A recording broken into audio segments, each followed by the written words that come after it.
Halo, assalamualaikum warahmatullahi wabarakatuh. Seminggu yang lalu saya bahas Vega 1 ini dan masuk ke dalam list VGA irit daya di bawah 1 juta untuk barunya. Dan kebetulan sekarang lagi pegang unitnya. Endorse bos. Kagak sih, kebetulan ada orang yang cari VGA ini, ya udah deh. Kita uji coba performa gamingnya maupun editingnya gimana. Tapi sebelum kita lanjutkan hubungan ini, maksudnya bahas Vega 1 ini, nyok bantu channel ini melambung tinggi, mengangkasa, mengudara. Ya pokoknya makin naik dengan cara subscribe, bunyikan lonceng, atau kalau nggak keberatan, tekan tombol thanks. Gitu doang kok.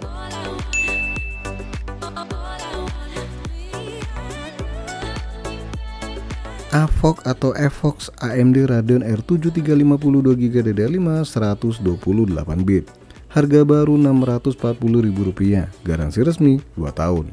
Kalau lihat harganya bersaing langsung sama Nvidia GT 740 DDR3 ataupun saudara tuanya yaitu R7 240 DDR5. Walaupun tetap aja ya masih murah R7 350 dibandingkan dua VGA yang saya sebutin tadi. Tapi secara kemampuan gaming keseluruhan ternyata AMD Radeon R7 350 ini lebih baik ketimbang kedua VGA tadi ya. 730 DDR5 bos. Ya elah, kakaknya aja keok yang versi DDR5, apalagi 730. Satu hal yang harus kalian perhatikan ketika berniat mengambil VGA 1 ini adalah VGA ini drivernya udah di stop di tahun 2022 yang lalu. Dalam artian udah nggak ada update terbaru lagi untuk tipe ini ya. Begitupun juga dengan dua VGA yang saya sebutin di awal. Nah, masalah apa yang bakal muncul kalau drivernya nggak update, nanti saya jelasin di akhir video.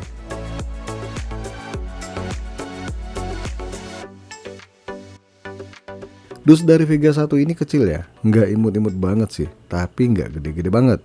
Jelasnya ngirit ongkir.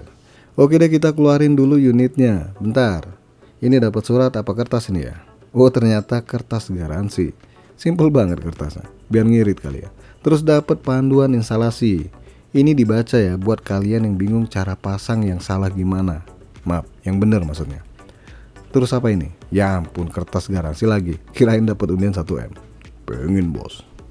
Pakai nanya. Ya pengen. Dan beginilah unit VGA-nya. Warna fannya rada norak sih ya. Warna biru. Gak nyambung sama partainya. Maaf, chipset GPU-nya maksudnya. Harusnya merah dong, ya kan? Terus covernya ini berbahan plastik keras nih dan pakai heatsink yang cukup tebal. Pada bagian output ada HDMI, DSAT, sama DVI. Dan pada bagian belakang papan PCB-nya berwarna hitam nih.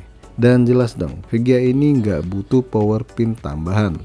Oh ya, sekedar informasi, daya power supply minimal buat angkat VGA ini hanya 250 watt dengan TDP 55 watt. Dan rekomendasi resolusi layar buat gaming di VGA ini hanya 1366x768. Tapi tenang, nanti kita coba mainkan di resolusi 1080p.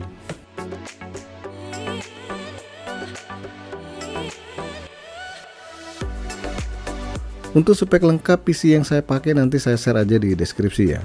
Biar nggak kelamaan, sekarang kita coba Vega 1 ini buat render video di Premiere 2024. Waktu yang dibutuhkan ternyata cukup lama ya. Butuh waktu 5 menit 25 detik nih untuk video 4K dengan durasi 1 menit 30 detik. Dan untuk video 1080p ternyata luar biasa nih. Cepat bos. Iya, cepet banget nih. Saking cepetnya butuh waktu kurang lebih 3 menit 49 detik. Ya kirain bakal jauh ya perbedaan antara 4K dengan 1080p. Ternyata nggak beda jauh nih. Sama-sama lama. Tapi yang penting masih bisa dipakai buat ngerender video. Untuk hasil Cinebench R15, ternyata VGA ini masih lebih baik dikit nih ketimbang GTX 460 yang tergolong VGA lawas. Dan juga saudara tuanya yaitu AMD Radeon HD 5770. Dan untuk hasil 3D Mark-nya silahkan dipantengin sendiri. Oke, lanjut kita bahas kemampuan gamingnya.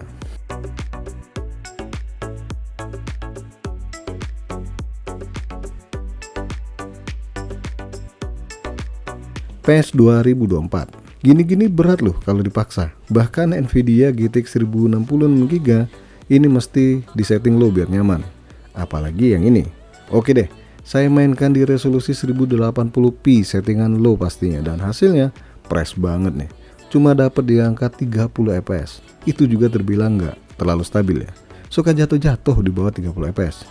Sedangkan hasil yang lebih baik adalah di resolusi 900p. Gak beda jauh banget sih, tapi masih mending ya dibanding 1080p. Bisa dilihat sendiri perbedaannya di video.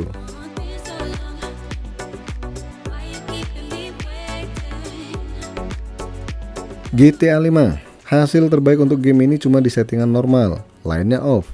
Nah, di settingan normal 1080p frame rate yang didapat di angka 40 hingga 80 fps.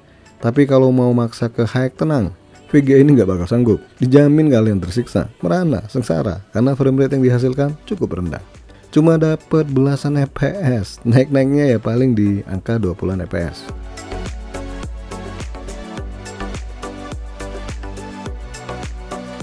Dota 2. Game ini seumuran sama game GTA 5 ya, tapi tetap juga nih, VGA kelas gini jangan dipaksa. Saya coba mainkan di settingan high resolusi 1080p. Memang hasilnya masih cukup baik di angka 40-an fps ya. Tapi pas battle yang cukup rame, ternyata frame rate-nya bisa drop hingga 20-an fps. So rasanya kalau kalian pengen dapat frame rate yang lebih baik, coba deh main di settingan medium atau low aja nih, biar lebih smooth. Lagi-lagi jangan dipaksa ya, kasihan.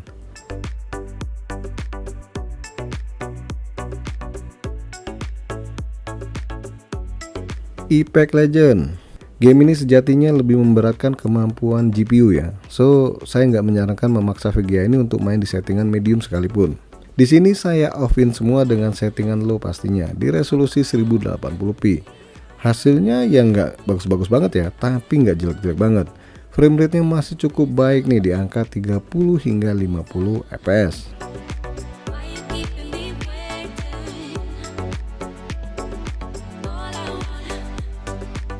PUBG, lanjut saingan dari Apex Legends nih. Di game ini tetap di resolusi 1080p settingan very low dengan render scale-nya di angka 70 dan direct versinya kita jadikan direct 11 aja ya. Hasilnya cukup memuaskan ya. Apanya bos? Hasilnya brother, gak usah kemana-mana.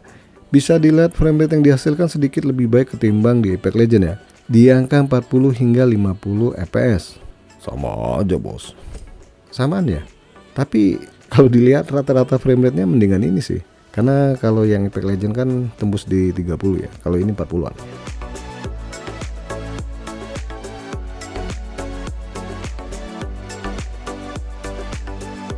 Genshin Impact, salah satu game favorit adik saya nih, YouTuber Genshin.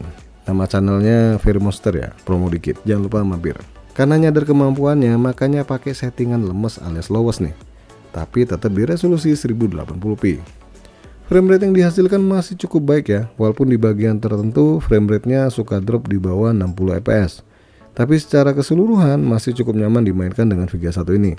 Ini kata adik saya pemain Genshin. Kalau saya beneran ya, nggak bisa main game satu ini.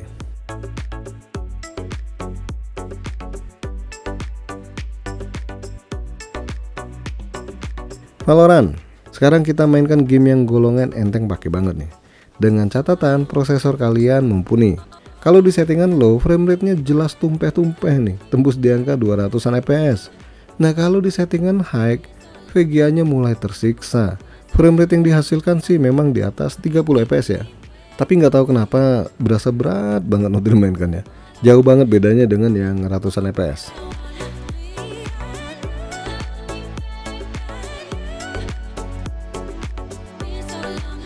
Kalau lihat hasil dari 7 game yang diuji coba tadi, rasanya VGA ini masih cukup bisa menghibur diri tatkala sepi. Tapi ada beberapa game juga yang hasilnya kurang memuaskan. Ya bisa dibilang hancur banget ya, sehancur kondisi saat ini. Yalah, contohnya game Resident Evil 4 Remake nih. Di settingan paling rendah sekalipun di resolusi 720p FSR on cuma dapat belasan fps. Itu juga nggak lancar-lancar banget ya. Kelihatan di video, berasa lag. Ya pokoknya nggak terlalu lancar ya. Terus game God of War nih di resolusi 720p FSR on hasilnya juga kurang memuaskan. Tapi rasanya rada mendingan ini nih kalau dibanding Resident Evil 4 Remake. Dan juga ada game Forza Horizon 5, Watch Dogs Legion yang berasa kurang layak dimainkan ya. Tapi bisa jadi ini faktor sambil rekam layar nih, jadi menurunkan performa gamingnya.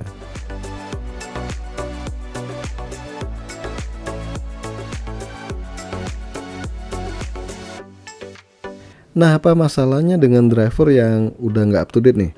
Ini kita ngambil sampel di game Warzone 2.0 Yang mana pas launching atau kita mulai mainkan, gamenya protes. Dibilang drivernya udah ketinggalan, terus dikasih peringatan nih, gamenya bakal berjalan nggak maksimal. Tapi tetap aja bisa dimainkan sih, walaupun nggak tahu ya nantinya bakal crash atau nggak stabil kalau dimainkan cukup lama. Balik-balik itu udah risiko ya, karena secara nggak langsung AMD sendiri udah nggak support GPU tipe ini. Kemudian ada juga notif error yang muncul pas mau main game The Last of Us. Dianjurkannya pakai driver terbaru nih, atau downgrade ke versi yang dianjurkan oleh game satu ini. Tapi ya udahlah, males saya nyobanya kalau udah error. Kemudian selama uji coba gaming, editing maupun benchmarking, suhu yang dihasilkan VGA ini tergolong adem nih, hanya di angka 66 derajat Celcius. Dan pastinya sedotan dayanya juga sama nih. Tapi mohon maaf banget ya, saya nggak sempat ngukur sedotan daya listrik PC saya waktu pakai VGA ini.